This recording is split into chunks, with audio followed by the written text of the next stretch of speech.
Shalom, salam jumpa kembali kepada sahabat konsep dimanapun berada, Bapak Ibu Saudara yang menyaksikan, kembali bertemu dalam diskusi Sekolah Sabat bersama Pendeta Milton Pardosi dan konsep. Di waktu ini kita akan mendengarkan pengantar ringkasan dari pelajaran Sekolah Sabat yang akan dibawakan oleh Pendeta Muda Abigail Siombing dengan judul Yesus Korban yang Sempurna. Namun sebelum itu kita akan mengawali dengan doa dan Pendeta Adrian Runesi boleh memimpin kita di dalam doa. Mari kita sama-sama untuk berdoa. Terima kasih Tuhan atas berkat-Mu. Pada saat ini kami siap untuk mempelajari firman Tuhan dan pelajaran Sekolah Sabat. Dan berkati agar pelajaran Sekolah Sabat ini kami boleh pelajari dengan baik, kami boleh hidupkan di dalam kehidupan rohani. Terima kasih Tuhan, berkati khususnya hamba Tuhan Pendeta Muda Abigail Siombing yang membawakan materi ini. Tuhan selalu berkati, memberikan dia hikmat khususnya di dalam menjelaskan akan pelajaran Sekolah Sabat. Terima kasih Tuhan karena sudah berdoa dalam nama Yesus. Amin. Amin. Terima kasih Pendeta Adrian sudah mengawali memimpin kita dalam doa. Dan seperti biasanya kita punya dua sesi acara. Yang pertama ringkasan akan dibawakan oleh Pendeta Abi, dan setelah itu kita akan ada diskusi ya. Itu sebabnya bila mana Bapak Ibu Saudara ada pertanyaan ataupun tanggapan, bahkan mungkin tambahan, kami persilahkan tuliskan di kolom komentar supaya kita boleh belajar berdiskusi bersama. Baiklah, beberapa menit ke depan ini kita berikan kepada Pendeta Abi untuk memberikan ringkasan sebagai pengantar untuk kita berdiskusi.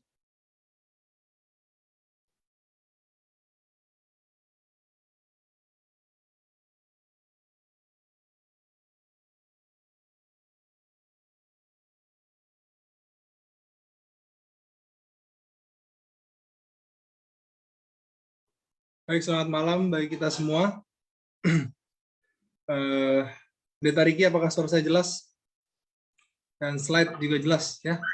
Ya, mantap Pendeta. Baik, terima kasih. Malam hari ini pelajaran kita berlanjut dari pelajaran-pelajaran yang lalu.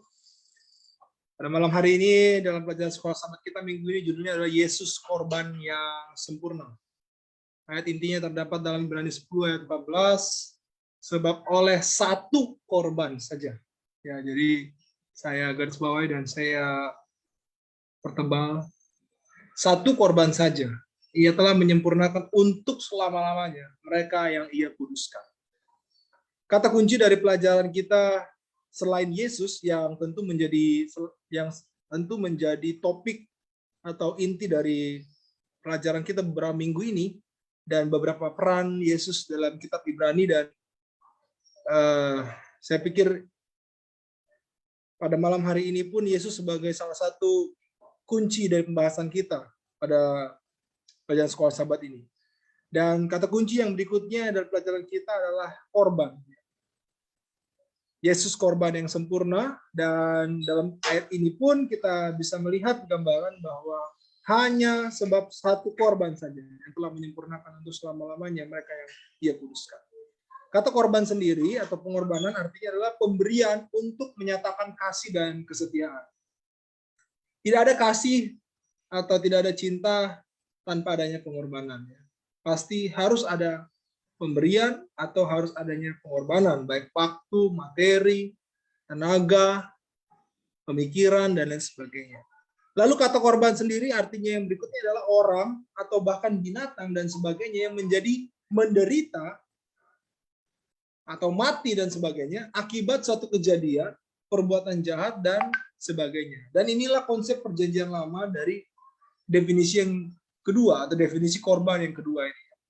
Bahwa harus ada yang mati atau harus ada yang menderita akibat dari suatu perbuatan jahat dari seorang manusia.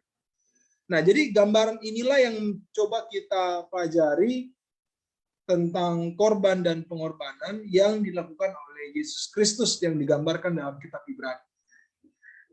Baik, dalam Ibrani 9 ayat 14, karena itu ia adalah pengantara dari suatu perjanjian yang baru, supaya mereka yang telah terpanggil dapat menerima bagian kekal yang dijanjikan. Sebab ia telah mati untuk menebus pelanggaran-pelanggaran yang telah dilakukan selama perjanjian yang pertama. Nah, dalam Timur Dekat kuno, sebuah perjanjian pada umumnya menggunakan korban. Jadi, jika ada sebuah perjanjian pada umumnya menggunakan korban. Dan perjanjian Tuhan dengan Israel dalam perjanjian lama juga melibatkan korban, khusus ketika bangsa Israel melanggar sebuah perjanjian. Maka seharusnya ketika perjanjian itu dilanggar, mereka harusnya menerima kematian. Mereka harus menerima konsekuensinya. Akan tetapi, nah ini yang menarik adalah bahwa anak domba Allah, bahwa Yesus sendirilah yang menawarkan dirinya untuk menjadi pengganti dari pelanggaran perjanjian tersebut. Disinilah Yesus menegakkan hukumnya, di saat yang sama ia mengasihi si pelanggar hukum. Ya. Jadi kasih Yesus dalam menggantikan orang-orang yang melanggar sebuah perjanjian bukan berarti menghilangkan hukum. Tetapi Yesus menegakkan hukum, artinya barang siapa yang salah memang harus menerima akibat dari kesalahannya. Tetapi di saat yang sama ia menunjukkan kasihnya bagi si pelanggar hukum itu sendiri. Baik, kita lanjut. Nah, dalam pelajaran sekolah sahabat kita, kalau saudara baca dalam kitab Imamat, mulai dari pasal yang pertama, ya, atau dari pasal yang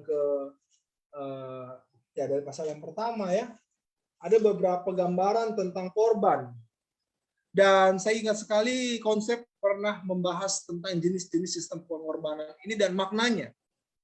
Saya mengundang saudara-saudara kalau memang ingin mendalami tentang jenis-jenis sistem korban ini atau pengorbanan bangsa Israel bisa melihat di pelajaran konsep di waktu-waktu yang lalu. Baik, ini hanya singkat saja.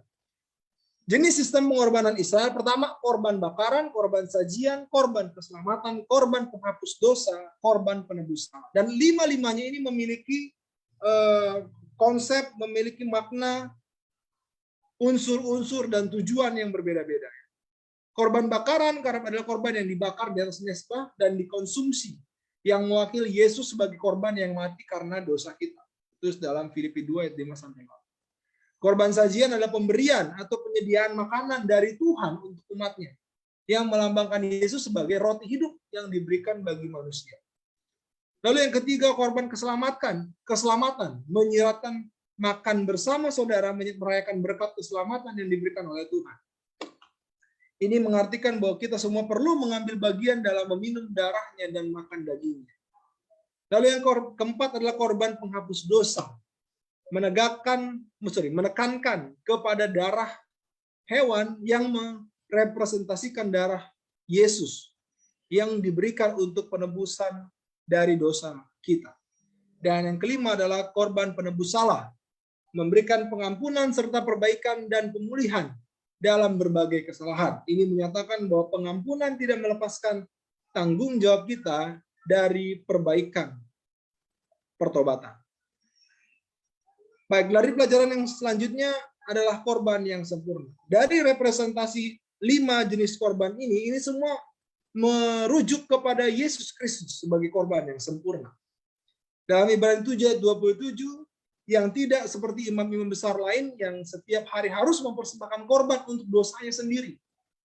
Ya.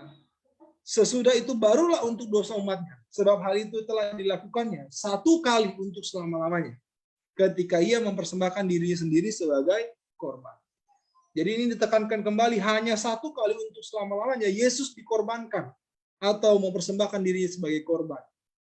Imam Lewi dalam perjanjian lama adalah sebuah jabatan yang terbatas oleh waktu atau bahkan kematian.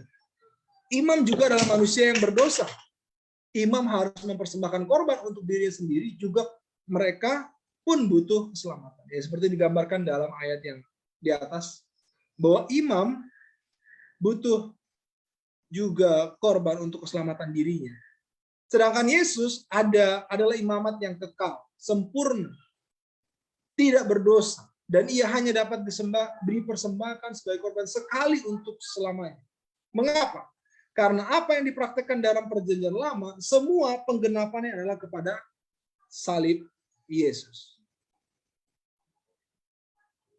Harga sebuah pengampunan. Sebagai penguasa alam semesta, tentu Tuhan harus berlaku adil dalam hal menghukum yang salah dan membela yang benar. Jadi dalam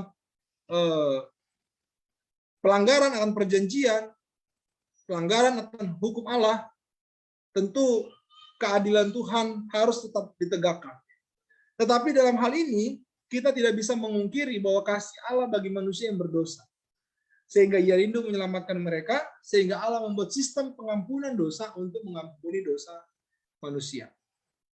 Lalu ketika Allah mengampuni manusia, itulah yang digambarkan penebusan, di mana Tuhan sendirilah yang menanggung dosa seluruh manusia. Inilah gambaran dalam perjanjian lama ketika tempat kudus Allah menjadi tempat di mana dosa bangsa Israel dipindahkan. Tetapi ketika pada hari pendamaian, bait suci itu akan dibersihkan dan dosa akan dipindahkan ke kambing Azazel yang mewakili iblis.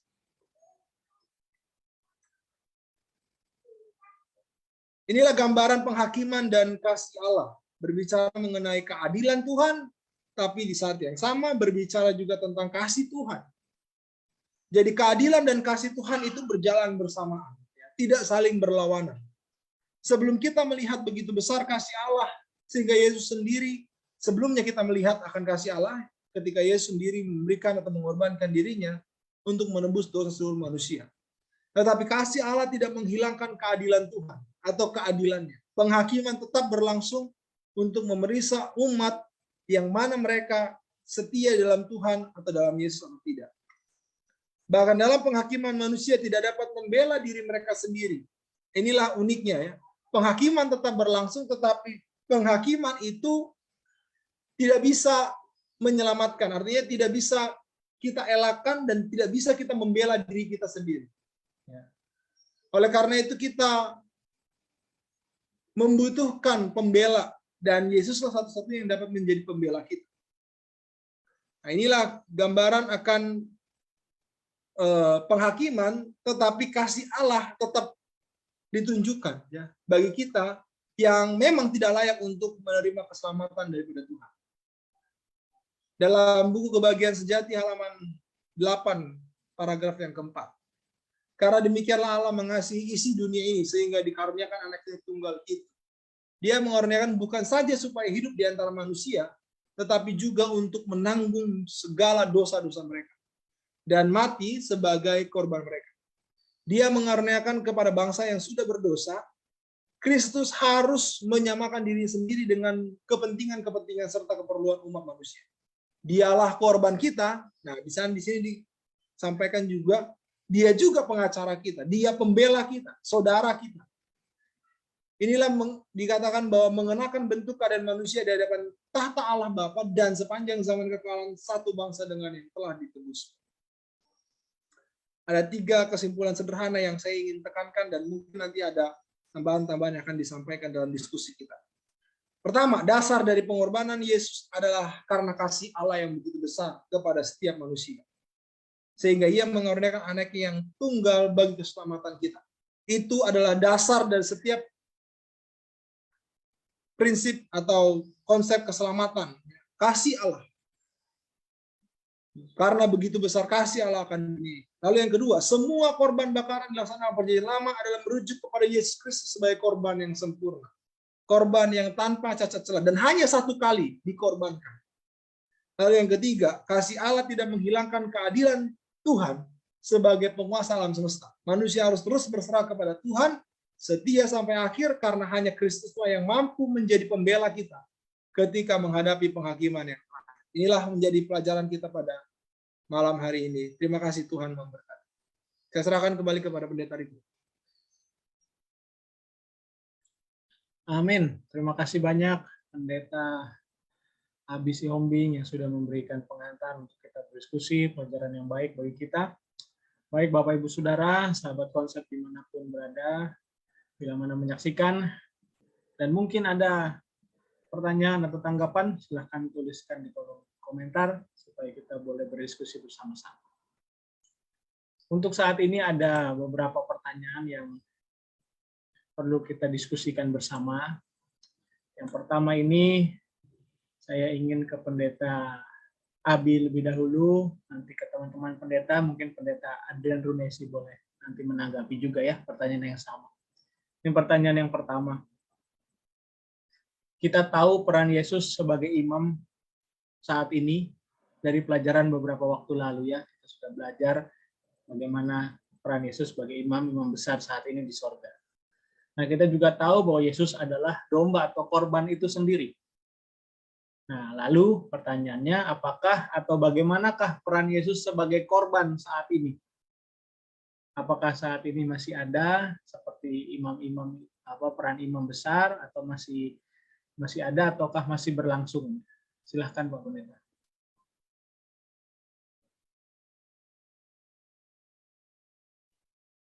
Baik, terima kasih untuk pertanyaannya. Sebagaimana yang dikatakan dalam dalam Ibrani pasal yang kedua Ibrani pasal yang ke-7 ayat 27 ya, bahwa Yesus sebagai korban hanya satu kali untuk selamanya. Tadi sudah beberapa kali ditekankan, Yesus hanya mempersembahkan dirinya satu kali, dan tentu peristiwa itu adalah ketika Yesus disalibkan. Ketika Yesus salibkan, itulah saat di mana Yesus menjadi korban bagi seluruh umat manusia, setiap manusia. Dan tentu itu adalah waktu yang bersejarah, waktu yang hanya saat itu saja. Ya. Tentu bagi kita saat ini adalah bagaimana kita menerima pengorbanan itu setiap saat, ya, atau pada saat kita menerima Yesus. Sehingga Yesus tidak dikorbankan berkali-kali, tetapi kitalah yang mungkin harus merefresh komitmen kita terus-menerus dalam menerima kasih Tuhan atau menerima pengorbanan Yesus.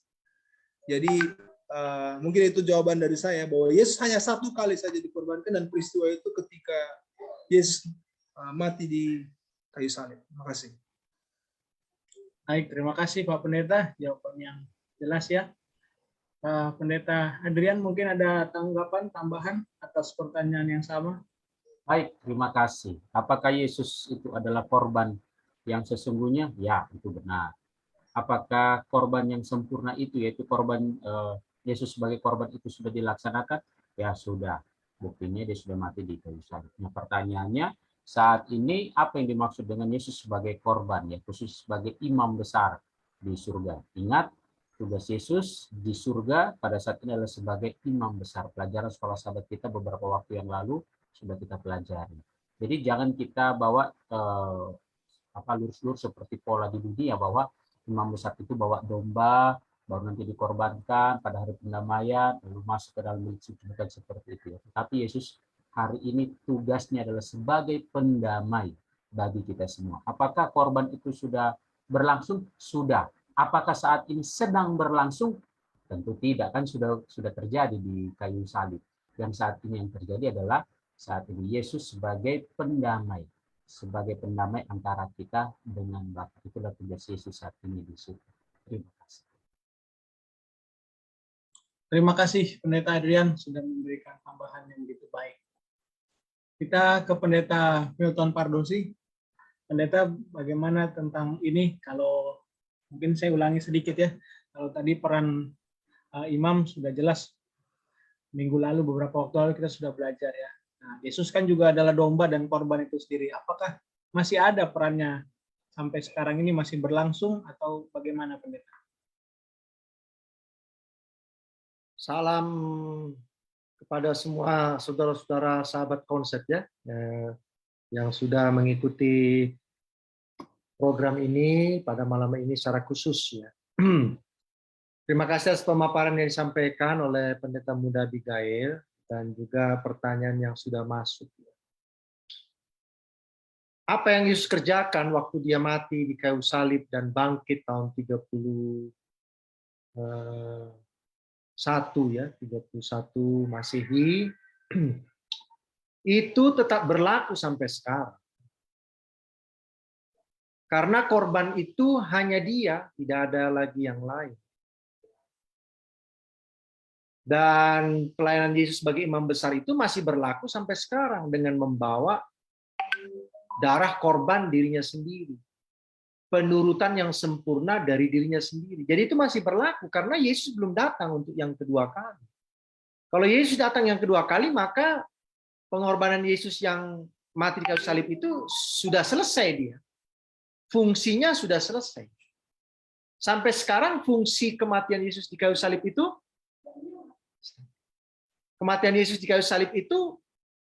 belum selesai, terus berlangsung. Nah, itu sebabnya dikatakan kalau Yesus tidak datang lagi yang kedua kalinya ini, maka sia-sialah kematiannya yang pertama. Jadi tidak ada gunanya Yesus datang yang pertama kalau dia tidak datang yang kedua kali. Nah, kalau ditanya apakah itu masih berlangsung? Masih berlangsung.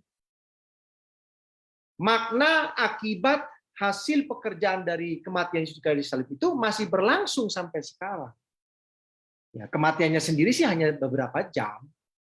Ya, dan setelah itu dia bangkit pada hari pertama dalam minggu itu. Tetapi hasil pekerjaan itu masih berlangsung sampai hari ini. Dan sampai nanti dia keluar dari bilik yang maha suci sebagai imam besar. Terima kasih. Amin. Terima kasih Pendeta Bartosi. Saat ini kita kembali lagi ke Pendeta Abia, pertanyaan nomor 2. Baru setelah ini mungkin Pendeta Jimmy Huta Barat boleh memberikan tanggapan tambahan pertanyaan yang sama ya. Tanya nomor 2. Apakah dulu orang Israel yang berdosa yang mempersembahkan korban karena ada faktor takut akan konsekuensi dari tidak persembahkan korban? Maksudnya mungkin kalau dulu mereka dihadapkan pada pilihan ya mau nggak mau harus sembahkan korban kalau berdosa karena ada rasa takut mungkin ya. Nah, maksudnya untuk zaman sekarang kita tidak minta ampun pun tidak langsung dapat konsekuensinya. Nah, bagaimana walaupun misalnya tidak langsung dapat konsekuensinya, tapi tetap merasa butuh minta ampun. Maksudnya kalau dulu kan ya memang harus kita sudah berdosa ya harus bawa mau nggak mau. Sekarang kan kayaknya kalau kita berdosa ya nggak ngaku juga kayaknya mungkin nggak kenapa-napa juga begitu ya. Lalu apa urgensinya kita harus mengaku dosa kepada Tuhan ya? Nah, kira-kira demikian Pendeta.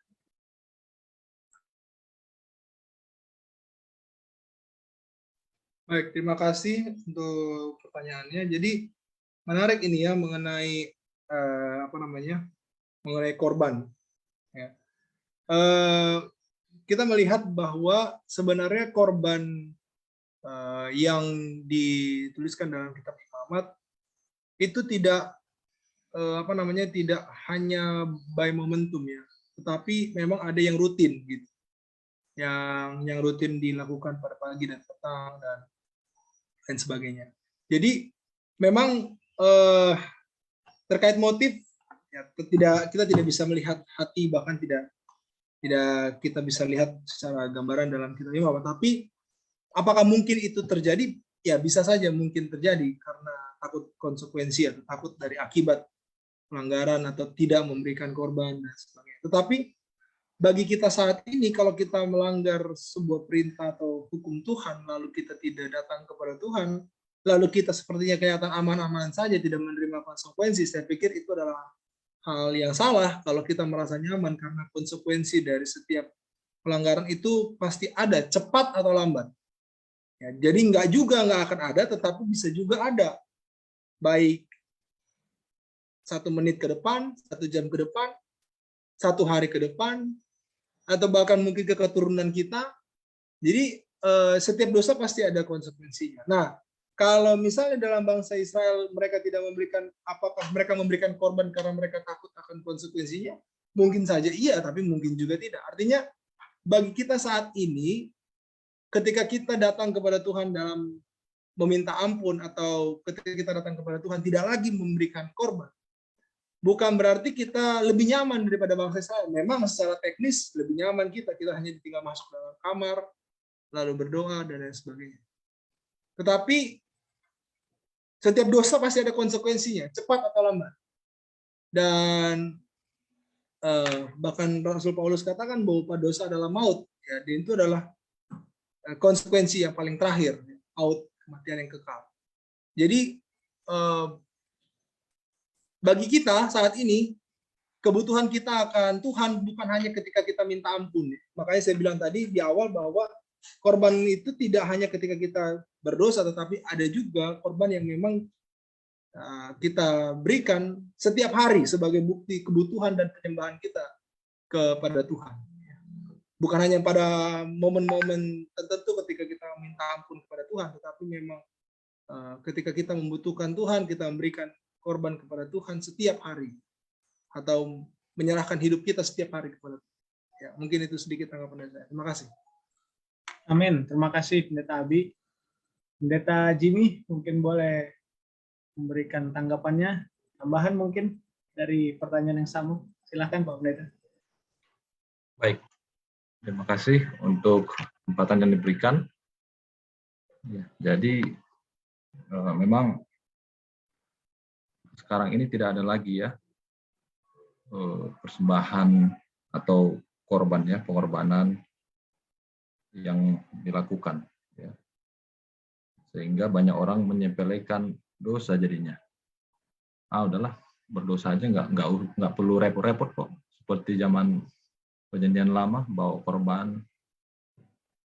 Sehingga ini menjadi satu hal yang bisa saja dalam tanda kutip dipermainkan ya, dipermainkan. Apalagi dikatakan di Perjanjian Baru, di mana ada dosa disitulah kasih karunia berlimpah-limpah katanya. Ya. Jadi ya udah, berdosalah terus kita. Ya, bagi sebagian orang ya. Nah, konsepnya sebenarnya bukan seperti itu ya. Kalau kita lihat pelajaran hari Minggu, pengorbanan itu dibutuhkan supaya apa? Itu menjadi satu perjanjian ya, di mana ketika kita melihat Abraham mempersembahkan atau mengorbankan binatang-binatang itu merupakan satu perjanjian antara Abraham dengan Tuhan. Artinya bahwa itu harus dilakukan ya supaya terlaksana apa yang Tuhan inginkan. Jadi ada persembahan yang harus dilakukan oleh manusia, yaitu pengorbanan melalui binatang-binatang supaya terlaksana perjanjian itu ya, harus dilakukan. Nah, sekarang tidak perlu lagi. Tapi kita harus tetap melakukan penyangkalan diri dan juga persembahan hidup kita ya, hidup kita yang kita persembahkan. Dalam Roma 12 ayat 1 kan dikatakan, tapi baiklah kamu mempersembahkan tubuhmu sebagai persembahan yang hidup ya, yang berkenan di hadapan Tuhan, tidak bercacat. Jadi artinya bahwa dalam hidup kita ini masih ada hal-hal yang kita harus lakukan supaya kita itu merasa bahwa kita itu tidak layak ya. Bukan korban lagi yang kita bawa, tapi hidup kita yang kita serahkan pada Tuhan. Baik berupa harta, waktu, tenaga, pikiran, uang. Hidup kita sepenuhnya kita serahkan pada Tuhan. Kalau memang orang itu betul-betul bertobat. Ya. Jangan sampai kita merasa bahwa Tuhan gampang kok, nggak usah bawa korban udah diampuni. Mari kita persembahkan hidup kita. Ya, Tuhan memang mengampuni, tapi apa yang kita mau berikan bagi Tuhan supaya kita pun bisa menjadi orang-orang yang hidup di dalam perjanjian dan belas kasihan Tuhan. Itu mungkin yang bisa saya tambahkan. Terima kasih. Amin. Terima kasih Pendeta Jimmy. Kita ada pertanyaan berikutnya ini. Saya mau ke Pendeta Abi dulu. Mungkin setelah itu ke Pendeta Matias Tanii ya. Ini pertanyaan dari Facebook dan sekaligus kami mau menyapa sahabat-sahabat konsep yang menyaksikan di Facebook Live saat ini. Terima kasih untuk waktu yang diberikan bergabung dan juga pertanyaan dari Saudara Woldi. Saya bacakan pertanyaannya untuk kita semua. Selamat malam para pendeta. Saya ingin bertanya, apakah hanya orang Israel yang diperbolehkan untuk melakukan upacara persembahan korban pada zaman Perjanjian Lama? Ada bangsa lain yang juga turut melakukannya? Terima kasih. Demikian Pak Pendeta, mungkin bisa ditanggapi. Baik, terima kasih Saudara Waldi untuk pertanyaannya. Pertama, tentu korban ini ditujukan kepada Allah. Dan bagi mereka yang memberikan korban adalah mereka yang menyembah Allah. Itu yang pertama. Lalu yang kedua, dalam Imamat pasal yang pertama, ayat 1 dan ayat 2, ini adalah pertama kali Tuhan memanggil Musa dan Tuhan menyampaikan perintah terkait korban ini kepada Musa. Ayat pertama, Tuhan memanggil Musa dan berfirman kepadanya dari dalam kemah pertemuan. Dalam Imamat pertama. Ayat yang kedua dikatakan, berbicaralah kepada orang Israel. Katakanlah kepada mereka. Dan seterusnya, dan seterusnya. Memang firman ini atau sistem pengorbanan ini, kalau kita lihat dalam Alkitab, ditujukan kepada orang Israel. Jadi apakah bangsa lain ada yang ikut mempersembahkannya? Saya belum menemukannya, tapi mungkin ada nanti saudara-saudara yang bisa menambahkan jika ingin mengoreksinya. Tetapi dalam Imamat 1 ayat 1 dan 2, saya melihat ini hanya ditujukan kepada orang Israel dari Tuhan kepada Musa. Terima kasih. Baik, terima kasih Pak Pendeta. Pendeta Matias, mungkin ada tanggapan Pendeta pertanyaan yang sama ini? Baik, terima kasih. Shalom, selamat malam. Salam jumpa kembali untuk sahabat-sahabat konsep yang setia mengikuti tayangan ini. Terima kasih untuk pertanyaannya. Hal pertama yang saya rindu sampaikan adalah kita perlu tahu bahwa Israel dipilih oleh Tuhan untuk menjadi model bagi bangsa-bangsa lain di zaman itu yang percaya kepada Allah, dan mereka lah model atau contoh bangsa yang dipilih oleh Tuhan untuk membawa terang itu atau membawa pengenalan akan Allah yang benar itu kepada bangsa yang lain. Saya boleh berpendapat bahwa boleh jadi di saat itu ada juga bangsa lain yang mempersembahkan kepada berhala mereka. Ya, itu mungkin kalau di zaman Musa dan Israel mungkin tidak ada, tapi ya contoh sederhananya ada di zaman Nabi Elia ada itu ya. Makanya ketika mereka menguji Allah siapa yang benar di atas gunung itu kan dua-duanya membawa korban. Tetapi persembahan Elia yang diterima oleh Allah. Jadi dalam hal ini saya mau katakan bahwa boleh saja di zaman itu ada korban. Tetapi bangsa Israel membawa korban, kenapa dibenarkan? Karena Tuhan yang perintahkan. Ya, makanya kalau kita baca kitab Imamat, ketika ada yang berbuat salah atau berbuat dosa, harus ada korban yang dibawa di sana. Perjanjian Allah dengan orang Israel. Jadi boleh saya katakan bahwa ada di saat itu, tetapi yang benar adalah yang dilakukan oleh bangsa Israel, karena itu yang diperintahkan.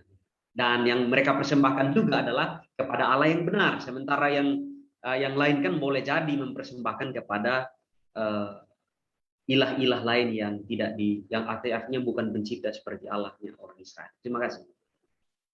Terima kasih Pendeta Matias. Saat ini kita ke Pendeta Pardosi. Pertanyaan yang sama Pendeta. Yang pertama ini tentang apakah ada bangsa lain yang juga turut melakukannya, mempersembahkan korban. Dan mungkin yang kedua, yang pertanyaan sebelum ini tadi, tentang kalau bangsa Israel kan waktu itu memang mungkin posisinya mau nggak mau ya, karena ya kalau dosa ya harus sembahkan korban karena konsekuensinya nyata. Kalau kita sekarang kayaknya nggak ngaku, nggak ada juga mungkin konsekuensi yang langsung kelihatan. Kalau begitu apa urgensinya kita harus mengaku dosa, membawa persembahan, mohon pengampunan dari Tuhan. Silakan Pak Pendeta. Terima kasih banyak pertanyaannya. Membuat korban itu tidak menghapuskan konsekuensi. Jadi jangan saudara pikir orang Israel itu seperti nyogok Tuhan gitu. Kasih korban, maka konsekuensinya nggak dilakukan oleh Tuhan. Bukan. Konsekuensinya itu konsekuensi yang terakhir, yaitu hukuman kematian kekal itu. Itu yang dilakukan ketika seorang Israel melakukan korban. Minta ampun dosa, sehingga dia diampuni dosanya. Sehingga dia tidak akan menerima konsekuensi hukuman apa? Kekal. Tetapi kalau yang sekarang, kalau saya seandainya orang Israel, saya melakukan dosa, walaupun saya bawa korban sama Tuhan, konsekuensinya tetap harus saya jalani, tidak bisa tidak. Nanti kalau begitu kacau nanti kita. Demikian juga kita sekarang ini. Ketika saudara saya meminta ampun sama Tuhan, itu bukan berarti konsekuensinya menjadi tidak terjadi sama kita, konsekuensi dalam hidup sekarang ini ya. Itu tetap harus saudara dan saya jalani. Contohnya, saya umpamanya, mohon maaf lah, saya membunuh orang. Ya, konsekuensinya saya masuk penjara, itu tetap harus saya jalani walaupun saya berdoa minta ampun sama Tuhan. Bayangkan kalau saya berdoa minta ampun sama Tuhan, lalu Tuhan katakan sama polisi, tolong jangan penjarakan Pendeta Pardosi karena dia sudah minta ampun sama saya. Ya nggak bisa, tetap harus dijalani konsekuensi. Ya. Jadi ini harus dipahami baik-baik. Orang Israel melakukan korban bukan untuk menghapuskan konsekuensi dosa yang mereka harus terima sementara mereka hidup. Tidak. Tetapi ini adalah sebuah jaminan pengampunan dosa sehingga kasih karunia Tuhan, kehidupan kekal itu tetap dapat menjadi bagian milik mereka. Nah, pertanyaan yang berikutnya tadi adalah, apakah sistem korban itu hanya diberikan kepada orang Israel? Secara kelembagaan terkait bait suci, iya. Tetapi korbannya sendiri itu bukan milik orang Israel. Saya mau tanya sama saudara, kapan pertama sekali ada kata korban dalam Alkitab? Ada yang mau jawab? Kapan? Itulah di zamannya Kain dan Habel. Saya mau tanya sekarang, Kain dan Habel orang apa? Orang Israel? Enggak. Ya. Ex Taman Eden. Nah, orang Taman Eden lah saya bilang kan, yang kena gusur, ya, kena usir gitu ya.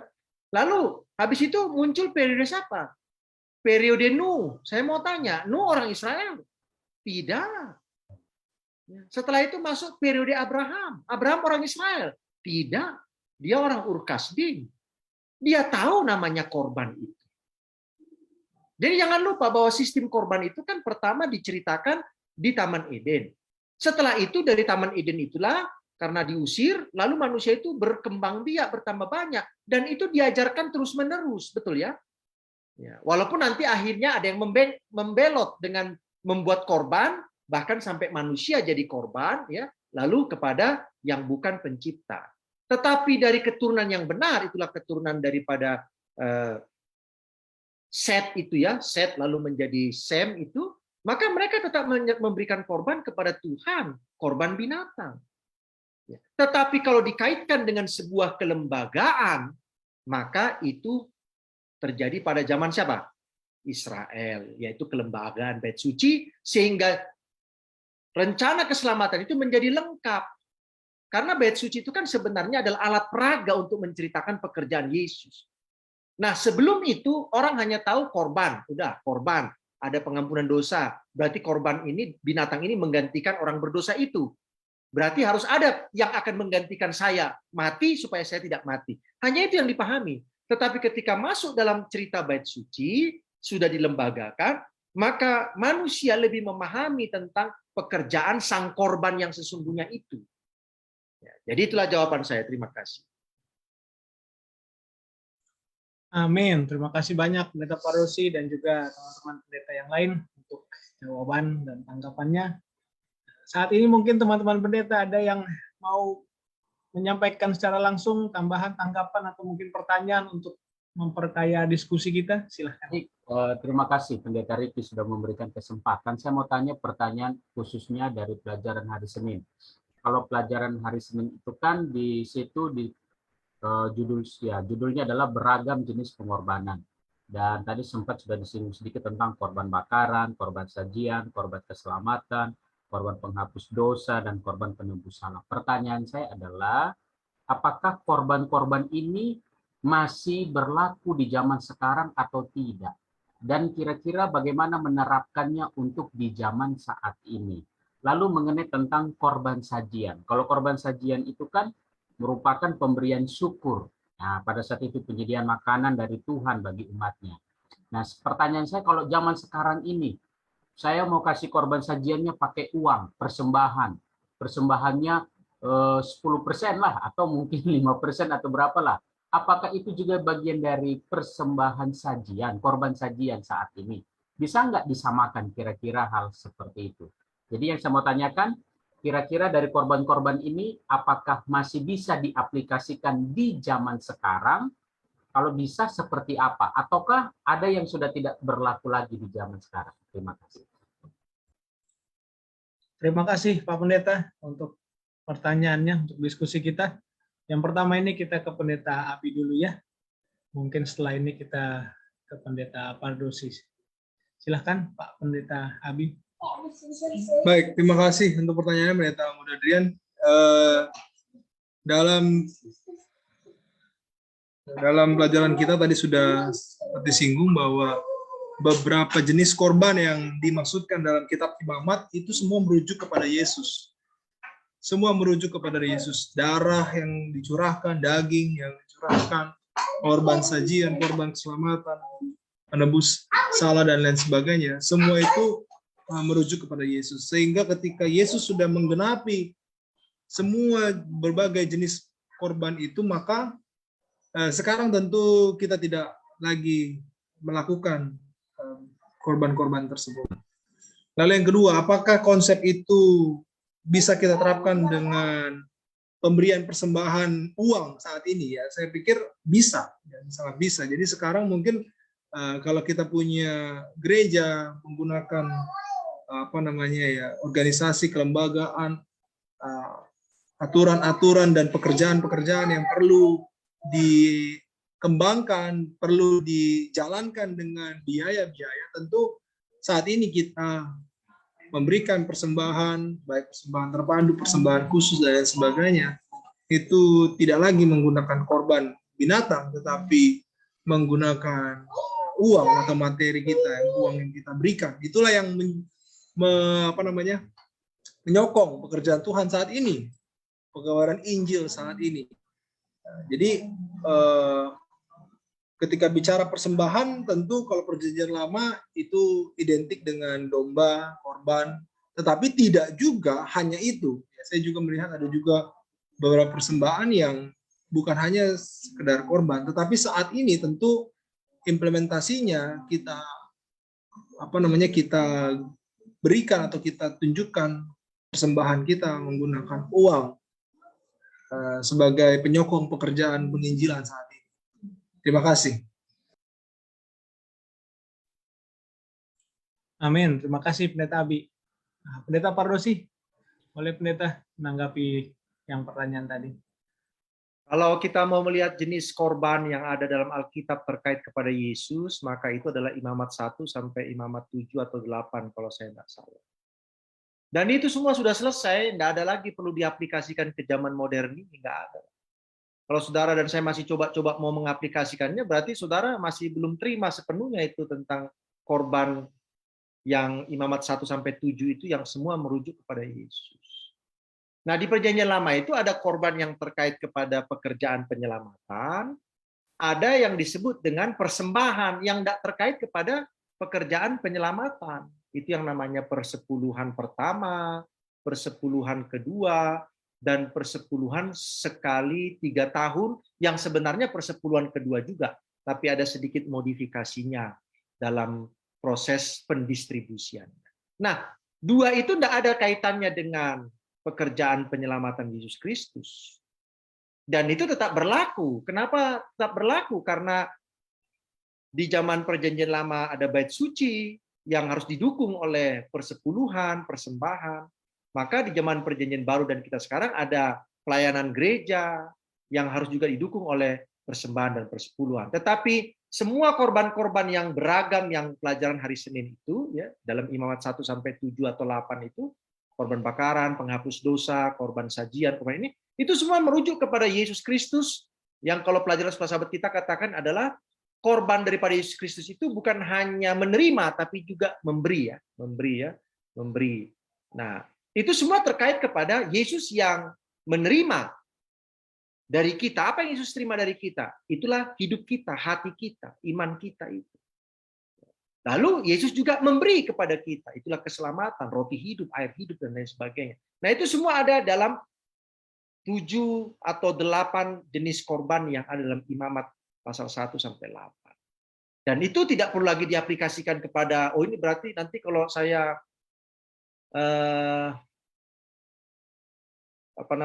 baru panen, saya bawa buah sulung dan lain sebagainya.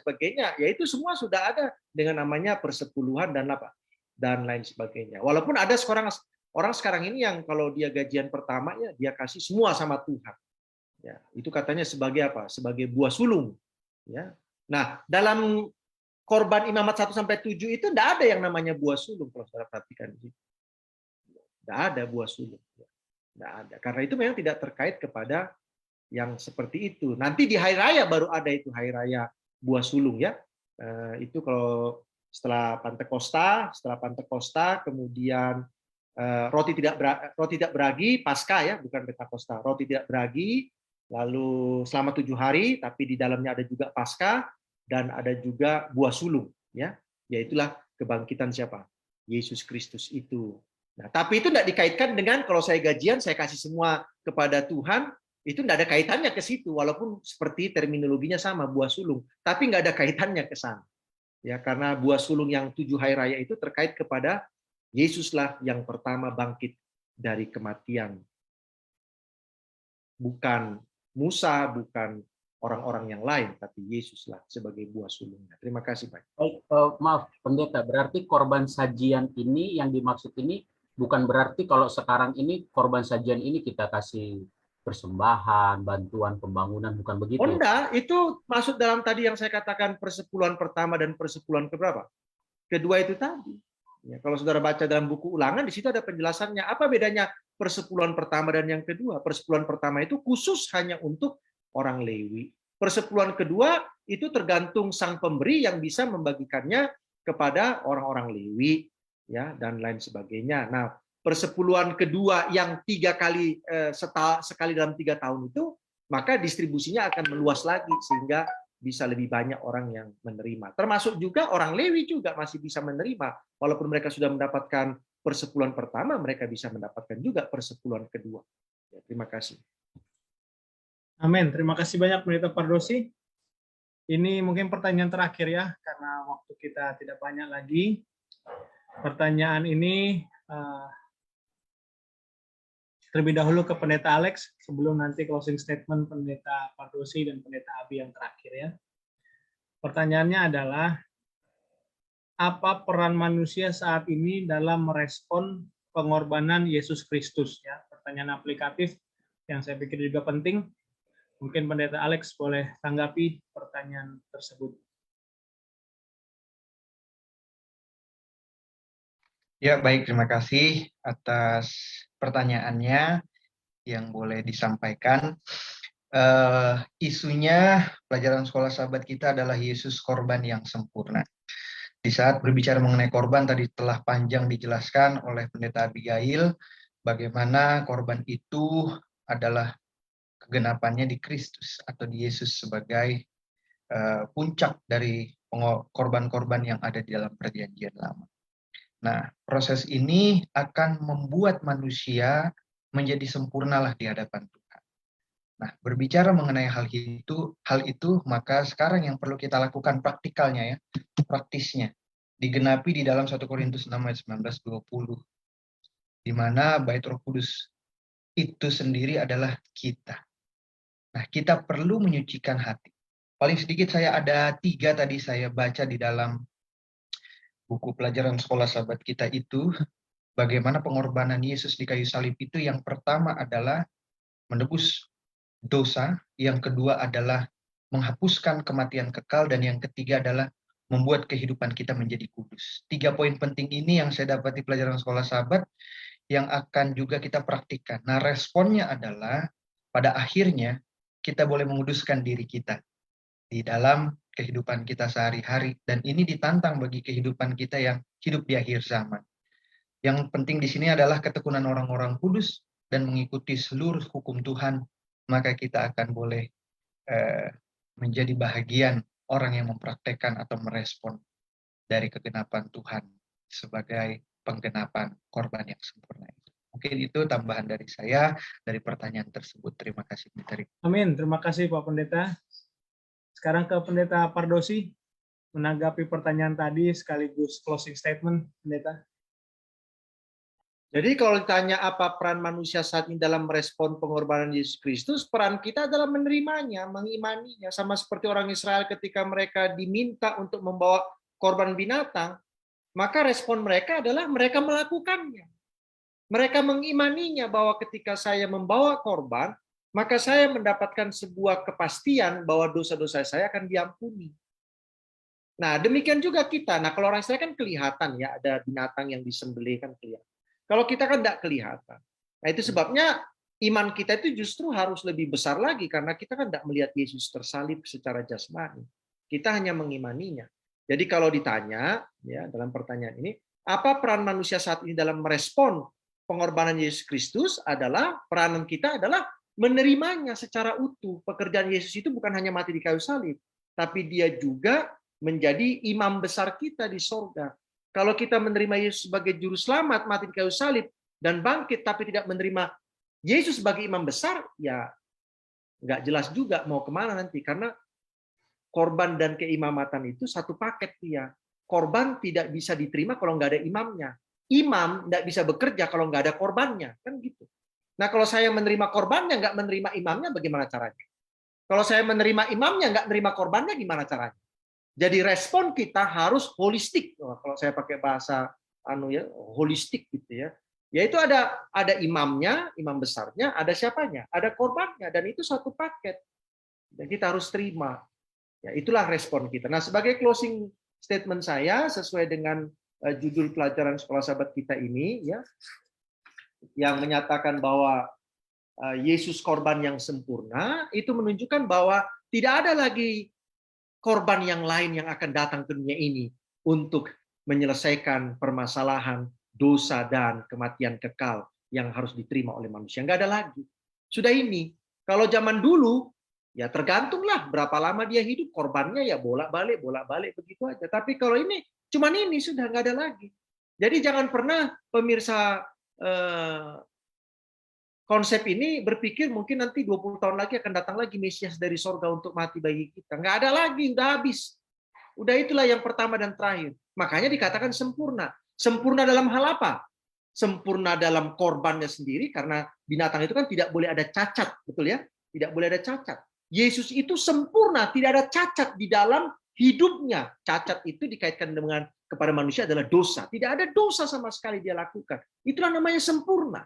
Pada saat yang sama, Yesus itu juga menjadi imam yang membawa korban yang sempurna itu, yaitu dirinya sendiri. Nah, itulah sebabnya kita harus menerima Yesus sebagai Tuhan, Juru Selamat, dan imam besar kita. Karena itu adalah satu paket keselamatan. Terima kasih banyak. Amin. Terima kasih, Pendeta. Sebagai closing statement, Pendeta Abi, kami persilahkan. Baik, terima kasih. Respons kita adalah tentu menurut perintah Tuhan. Kita harus melakukan apa yang Dia perintahkan sebagai sebuah respons kita ketika kita menerima pengorbanannya.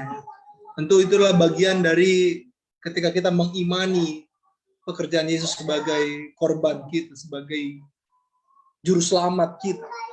Tentu respon kita mengasihinya, lalu menuruti segala perintah. Dan bagi kita sekarang, ini adalah hal yang sangat praktikal untuk kita lakukan dalam kehidupan keimanan kita kepada Tuhan. Lalu sebagai closing statement saya, mungkin saya kembali tekankan bahwa seharusnya kita yang mati di kayu salib, seharusnya kita yang menerima kematian karena dosa dan kesalahan atau karena pelanggaran akan perjanjian itu. Seharusnya saudara dan saya, tetapi Yesus karena kasih Allah itu sendiri telah datang ke dunia ini untuk menjadi korban bagi kita, untuk menebus kita dari segala kesalahan kita. Artinya, Ia yang mau menanggung konsekuensinya bagi kita. Dan ini adalah pertunjukan kasih yang luar biasa, yang tidak ada di mana-mana. Pertunjukan kasih ini hanya dilakukan oleh Yesus Kristus sebagai Tuhan dan Juru Selamat kita. Ya, mari kita respons kasih Tuhan itu dengan penurutan, dengan kasih kita kepada Tuhan, dengan melakukan segala kehendak Tuhan dalam hidup kita. Terima kasih. Tuhan berkati. Amin. Terima kasih banyak Pendeta Abi, Bapak Ibu Saudara, sahabat konsep. Sekali lagi kami ucapkan terima kasih sudah menyaksikan. Di Facebook saya tadi ada hampir 20 yang mengikuti pelajaran bersama. Jangan kemana-mana setelah ini, karena tepat jam 7.19.00 kita ada diskusi Alkitab. Kita masih dalam seri pekabaran kepada 7 jemaat di Kitab Wahyu. Dan malam hari ini kita akan melanjutkan pekabarannya, yaitu kepada Jemaat Smyrna. Untuk itu kami kembali mengundang, tepat jam 7 di tempat yang sama, kita boleh belajar bersama-sama lagi. Kita menutup diskusi Sekolah Sahabat saat ini. Pendeta Matias Tanii pimpin kita di dalam doa. Mari kita bersatu di dalam doa. Maha besar Tuhan kami yang ada di sorga, kembali lagi Tuhan kami menyatukan hati kami. Mau bersyukur oleh karena Tuhan sangat baik bagi kami. Terima kasih oleh karena Engkau telah mengorbankan nyawa-Mu demi kami. Dan terima kasih oleh karena Engkau sudah menjadi korban yang sempurna, yang boleh menggantikan tempat kami. Dan kami boleh mendapat jaminan keselamatan melalui Engkau. Pada malam hari ini, terima kasih untuk waktu yang baik kami telah belajar pelajaran diskusi Sekolah Sahabat bersama dengan hamba-hamba Tuhan dari tim konsep dan juga seluruh sahabat-sahabat konsep yang sedang mengikuti tayangan ini. Biarlah Roh Kudus Tuhan boleh menolong kami, sehingga kami boleh memahami dengan sempurna apa yang kami pelajari malam ini. Dan tentunya roh yang sama akan menolong kami menghidupkannya di dalam kehidupan kami.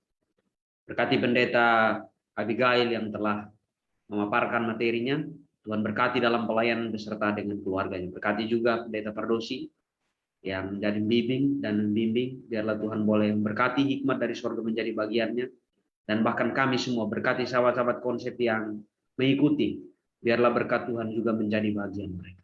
Terima kasih banyak Tuhan, sempurnakan doa kami yang tidak sempurna ini, dan mohon ampuni kami orang berdosa, di dalam nama Yesus kami berdoa. Amin. Amin. Demikianlah diskusi Sekolah Sahabat kita. Terima kasih, sampai jumpa minggu depan. Tuhan memberkati.